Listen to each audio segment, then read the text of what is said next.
we bring you a talk on senior citizens, care, system, vulnerability to abuse, welfare, awareness, and strengthening access to justice. This talk was part of a webinar organized by the Department of Justice. Senior citizens care का, चाहे वो गांव में हो चाहे वो शहरों में हो, उसके प्रति जागरूकता करनी हो या policy makers, NGO, civil society या वाइडर सोसाइटी को इसमें इंटीग्रेट करना हो। भारत धीरे से ही सही पर एजिंग सुनामी की ओर हम धीरे धीरे बढ़ रहे हैं।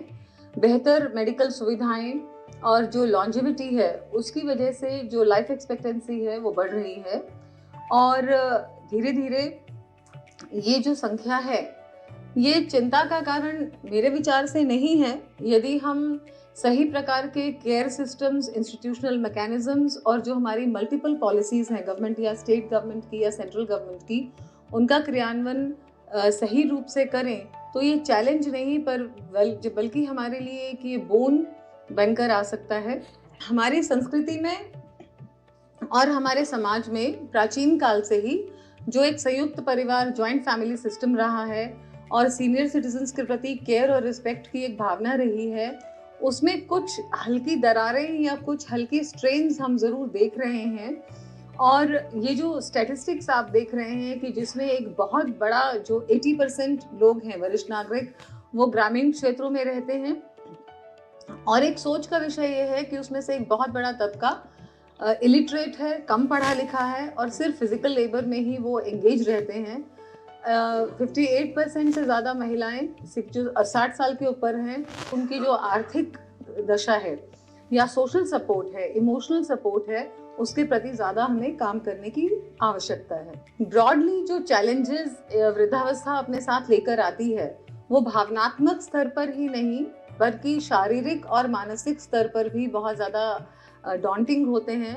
वृद्धावस्था के साथ साथ बीमारियों का घेरना, अकेलापन और बच्चों का बाहर शहरों में चले जाना, बाहर काम करना और क्योंकि शरीर क्षीण है, मानसिक रूप से या शारीरिक रूप से आप उतने सक्षम नहीं हैं तो घर से ज़्यादा बाहर निकलकर आप काम भी उतना ज़्यादा नहीं कर पाते, इसलिए आजीविका संबंधी परेशानियां भी वृद्धावस्था के साथ एक चैलेंज के रूप में उभर रही हैं। जैसे जैसे समाज में बदलाव आ रहे हैं, पारिवारिक ढांचा एक ट्रांसफॉर्मेशन की तरफ से जा रहा है, तो पहले जो एक साइलेंट प्रॉब्लम हुआ करती थी या घर के बंद दरवाजों के पीछे ये बात होती थी, अब धीरे धीरे मीडिया और बाकी अवेयरनेस या resident welfare association, senior citizen association, pensioners associations and even NGOs इस चीज़ को बाहर अब ला के खुले में बात कर रही हैं। जब ये सर्वे हुआ पिछले 7 साल से कि ये एल्डर अब्यूज करते कौन हैं, तो बहुत चौंकाने वाले आंकड़े सामने आए कि कम से कम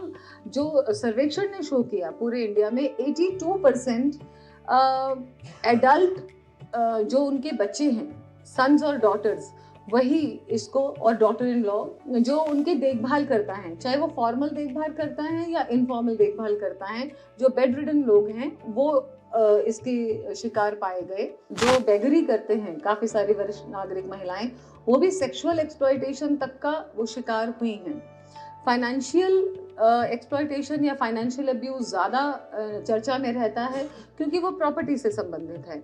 उनको डरा के, धमका के या बहला फुसला के उनसे चेक साइन करवा लेना, प्रॉपर्टी के कागज़ अपने नाम करवा लेना, फिर उनको घर से बाहर निकाल देना, ये अक्सर आप समय समय पर मीडिया में चर्चा में पढ़ते रहे हैं। तो ये सवाल उठता है कि अब्यूज़ तो बच्चों का भी होता है, महिलाओं का भी होता है, तो वरिष्ठ नागरिकों के प्रति ज़्यादा हम क्यों वल्नरेबल होते हैं, क्यों ससेप्टेबल होते हैं एल्डर अब्यूज़ के? तो उसके कुछ कारण हैं। आपने सभी ने ये शब्द ज़रूर सुना होगा, अल्जाइमर्स या डिमेंशिया। तो मेंटल हेल्थ रिलेटेड इश्यूज काफ़ी ज़्यादा अब प्रोनाउंस होते जा रहे हैं और यदि व्यक्ति को अपने बारे में, अपनी कंडीशन के बारे में, अपने फाइनेंसेस के बारे में, अपने खान पान के बारे में सुध-बुध ही नहीं है, भूलने की समस्या आ रही है, तो वो अब्यूज़ के प्रति ज़्यादा वल्नरेबल हो जाते हैं। दूसरा, खासकर शहरी इलाकों में अकेलापन या बच्चे बाहर चले गए, सोशल आइसोलेशन, अपने हम उम्र लोगों के साथ मिलना जुलना कम कर देना, बाहर निकलना कम कर देना, उससे भी एक वल्नरेबिलिटी अब्यूज़ के प्रति बढ़ती है। और एक और जो सर्वेक्षण में बात सामने आई, जो केयर गिवर्स का स्ट्रेस है उसमें भी जो उनकी देखभाल करते हैं लोग, कई बार वो प्रेशर नहीं झेल पाते और उस फ्रस्ट्रेशन में उन लोगों के प्रति, वरिष्ठ नागरिकों के प्रति अत्याचार या दुर्भावना उनके प्रति आती है। इसमें एक चीज और देखी गई है कि वो वरिष्ठ नागरिक जो फाइनेंशियली इनसिक्योर हैं, जिनकी रेगुलर इनकम नहीं है, सेविंग्स नहीं है, या अपने अधिकारों या जो स्कीम्स हैं सरकार की या कानून है उनके प्रति बिल्कुल कम जानकारी है, वो ज़्यादा फिजिकली और इमोशनली वल्नरेबल रहते हैं एल्डर अब्यूज के प्रति। और जो डिपेंडेंस भी, जो एक निर्भरता है केयर गिवर के प्रति, वो भी कहीं ना कहीं उनकी इस वल्नरेबिलिटी को बढ़ाती है। एक अब्यूज है वो जो उनके केयर गिवर समाज या परिवार के लोग करते हैं। एक वो प्रकार का अब्यूज है जो सेल्फ निग्लेक्ट है। व्यक्ति जब बहुत ज्यादा निराश हो जाता है या समाज के प्रति या परिवार के प्रति उदासीन हो जाता है, तो वो स्वयं अपने प्रति भी उदासीन हो जाता है और ऐसे में सही समय पे दवाई लेना, खाना लेना, अपनी हाइजीन मेंटेन करना, अपने लिए भजन पूजन, बाहर जाना, वो सब चीज़ें जो स्टॉप कर देते हैं, वो अपने प्रति भी निग्लेक्ट या अब्यूज माना जाता है। जो एक ब्रॉड साइंस हम सब जानते हैं फिजिकल अब्यूज के, निग्लेक्ट के, वो चोट के निशान हो सकते हैं, बर्न्स के निशान हो सकते हैं, या किसी भी वरिष्ठ नागरिक जो नॉर्मल एक्टिविटी कर रहे हैं पर एकदम से वो विड्रॉ कर गए, बातचीत उन्होंने बंद कर दी, बाहर निकलना, दोस्तों से मिलना या रोज़ की जो एक्टिविटीज़ हैं वो बिल्कुल बंद कर दी। और उनकी फाइनेंशियल सिचुएशन में मान लीजिए अचानक से आप कोई बहुत ज़्यादा बदलाव देखते हैं कि पहले वो ठीक ठाक थे और अब बिल्कुल ही उनके लिए कोई खर्च करने के लिए उनके पास पैसे नहीं हैं, या वो घर में से आपको उनके मारपीट की या उनके आर्ग्यूमेंट्स की अगर आपको आवाज़ें सुनाई देती हैं, उनकी देखभाल करता और वरिष्ठ नागरिक के प्रति उनका हाइजीन, उनकी डेली ज़रूरतें, उनकी दवाई, ये सब, और अनएक्सप्लेन्ड अगर उनकी तबीयत खराब बहुत लंबे समय तक चल रही है, तो ये कुछ सिम्टम्स या साइंस होते हैं जिनसे आप पता कर सकते हैं कि वरिष्ठ नागरिक के साथ सब कुछ सही नहीं हो रहा है। इंटिमिडेशन, किसी भी बात पे उनको साइडलाइन करना, उनको उनके बारे में चर्चा नहीं करना। फाइनेंशियल एक्सप्लॉयटेशन बहुत ज़्यादा प्रोनाउंस्ड है और अब काफ़ी बढ़ता जा रहा है। हमारी जो मंत्रालय की नेशनल हेल्पलाइन है 14567 एल्डर लाइन जो है, उस पर इसके बहुत ज़्यादा केसेस आते हैं जिसमें या तो बरगला के या प्यार से या उनको बहला फुसला के, चाहे वो उनके घर में काम करने वाली डोमेस्टिक हेल्प हों, चाहे परिवार के लोग हों, देखभाल करता हों, तो वो एक बार अपने नाम कर लेते हैं तो फिर उन्हें बहुत ज़्यादा परेशानी होती है। तो इस प्रकार की जागरूकता वरिष्ठ नागरिकों के लिए बहुत ज़रूरी है कि वो समय पे अपनी वसीयत बनाएं और अपने नाम पे सेविंग्स रखें और चीज़ों को सभी के सामने उजागर या डिस्क्लोज ना करें। Introducing the Delhi Law Citizen mobile app for the Indian citizens. This app has been specially developed for you as a citizen by the Department of Justice, Government of India in collaboration with CSC. Through this mobile app, you as an applicant can get free legal advice and assistance from professional panel lawyers of the country in all kinds of disputed matters. Download the Delhi Law Citizen mobile app today.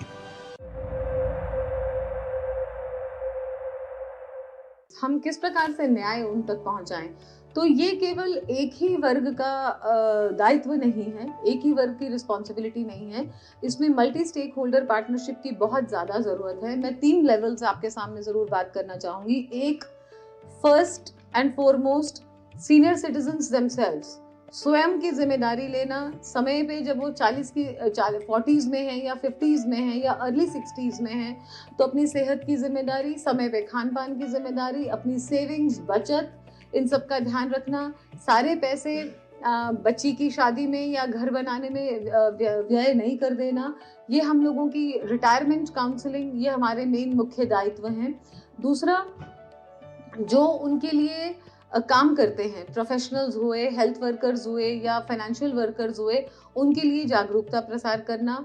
जो agencies उनके लिए काम करती हैं, law making, law enforcement, police हो गई, NGOs हो गई, पैरालीगल वॉलंटियर्स होते हैं, उनके प्रति एल्डर अब्यूज़ क्या है, मेंटेनेंस एक्ट क्या है, इस प्रकार की जानकारियाँ उन्हें देना। और जो ग्रास रूट स्तर पे जो एजेंसीज हैं, चाहे वो पंचायत है, चाहे वो RWAs हैं, चाहे वो बाकी एसोसिएशंस हैं, अर्बन लोकल बॉडीज़ हैं, तो वहाँ कोई ना कोई इस प्रकार का सुविधा होनी बहुत ज़्यादा ज़रूरी है। अब बदलते परिवेश में केवल ओल्ड एज होम होना हमारे लिए एक जवाब नहीं है। आने वाले समय में day care centres, multi service centres या ऐसी जगह इंटरजेनरेशनल बॉन्डिंग, कुछ स्कूल्स या कॉलेजेस में इस प्रकार का उनके लिए स्थान निर्धारित हो जहाँ जो वो वहाँ आके कुछ समय अपना दिन में व्यतीत कर सकें और हम उम्र लोगों के साथ मिल सकें। एक क्रिटिकल भूमिका जो नोडल मंत्रालय है, सामाजिक न्याय और अधिकारिता मंत्रालय, उसकी रही है वरिष्ठ नागरिकों के कल्याण के प्रति। और सन 2010 में ये स्कीम लॉन्च हुई थी, regional resource and training centres on ageing. और हमारा इसमें मुख्य रोल जो रहता है वो ये रहता है कि टेक्निकल सपोर्ट और इनपुट्स हम मंत्रालय को प्रोवाइड करते हैं। जो हमारे अंडर हमें स्टेट्स आवंटित किए जाते हैं उन एजेंसीज को हम ट्रेन करते हैं, और मल्टीपल एजेंसीज, चाहे वो स्कूल्स हैं, कॉलेजेस हैं, पंचायतें हैं, हेल्थ डिपार्टमेंट है, हर वो विभाग जो वरिष्ठ नागरिकों से डील करता है, हम उन्हें training, capacity building, hand holding और अवेयरनेस प्रोवाइड करते हैं। वाइड स्केल पे कैंपेन्स रन की जाती हैं। हर वर्ष जब 1 अक्टूबर आता है वरिष्ठ नागरिक दिवस, तो उसमें थीम्स डिसाइड की जाती हैं, कभी फाइनेंशियल, कभी लीगल, कभी हेल्थ, और एजिंग विद डिग्निटी, गरिमामय वृद्धावस्था हमारा मुख्य ध्येय है। So this is the broad mandate, from training and capacity building to research to advocacy to data bank generation. और उसमें एक बहुत इम्पॉर्टेंट चीज़ है, ensuring model implementation of old age homes. मंत्रालय के अंदर जितने ओल्ड एज होम्स आते हैं उनमें किस प्रकार की सुविधाएं हैं, सीसीटीवी या जितने वहाँ वर्कर्स काम कर रहे हैं, इनमेट्स हैं, उनकी सुपरविजन और हैंड होल्डिंग भी हमारा एक कार्यक्षेत्र में आता है। जैसे अंतर्राष्ट्रीय वृद्धजन दिवस, मास अवेयरनेस प्रोग्राम जिसमें हजारों लोग पार्टिसिपेट करते हैं। World Elder abuse awareness day 15 जून को आता है, कृपया आप सभी इसको नोट कर लीजिए, और जितने आपके सर्कल है उसमें ज़रूर इसका ऑब्जर्व होना चाहिए। इसमें हम रैलीज निकालते हैं, रोड शोज करते हैं, सेमिनार्स, वर्कशॉप्स करते हैं, और मंत्रालय एक बहुत अहम भूमिका जो निर्वहन करते हैं, एक ओथ एडमिनिस्टर की जाती है, एक शपथ ग्रहण किया जाता है यंग जनरेशन के थ्रू कि हम अपने वरिष्ठ नागरिकों का जीवन पर्यंत ध्यान रखेंगे, और वो हमारे नॉर्मली मंत्री जी और बाकी वरिष्ठ लोग इसका संचालन करते हैं। स्वच्छता दिवस, योग दिवस और एजिंग विद डिग्निटी कैंपेन, जैसे मैंने कहा, इसके अलावा एक एक दिन के अलग अलग पॉलिसीज पे हम सेंसिटाइजेशन प्रोग्राम्स करते हैं। एल्डर्स मंथ होता है अक्टूबर में, पूरा महीना अलग अलग एक्टिविटीज़ को हम इम्प्लीमेंट करते हैं भारत के ऑलमोस्ट डिस्ट्रिक्ट लेवल तक जाके।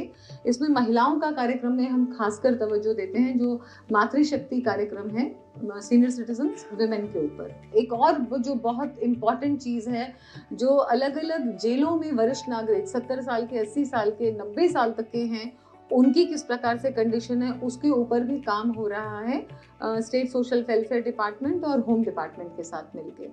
और ये एजिंग विद डिग्निटी कैंपेन अब पैन इंडिया कैंपेन है, जो राज्य सरकारों के साथ मिलकर रन होती है। ये दिल्ली में हमारी संस्था अनुग्रह Delhi state legal services authority, Delhi high court के साथ मिलकर भारत का एकमात्र यूनिक सेंटर हम रन करते हैं। स्वाभिमान परिसर सीरीज है ये, 2010 में शुरू हुआ। सम्मान केंद्र, स्वाभिमान केंद्र लेह लद्दाख, उत्तराखंड, जम्मू कश्मीर में कई जगह, और फिर हरियाणा, और अब ये दिल्ली में। इस प्रकार की जो जागरूकता प्रसार कार्यक्रम है, जो उनके दरवाजे तक उनके पास जाएं, this is what I was mentioning to. So it basically focuses legal aid, counselling, training and holistic care, India's first model welfare centre for senior citizen. जैसे मैंने आप सबसे कहा, we have to work collectively towards a society which is an age-friendly India and age-friendly society, and especially I would say youth has a very important responsibility, not only government but all the stakeholders in this.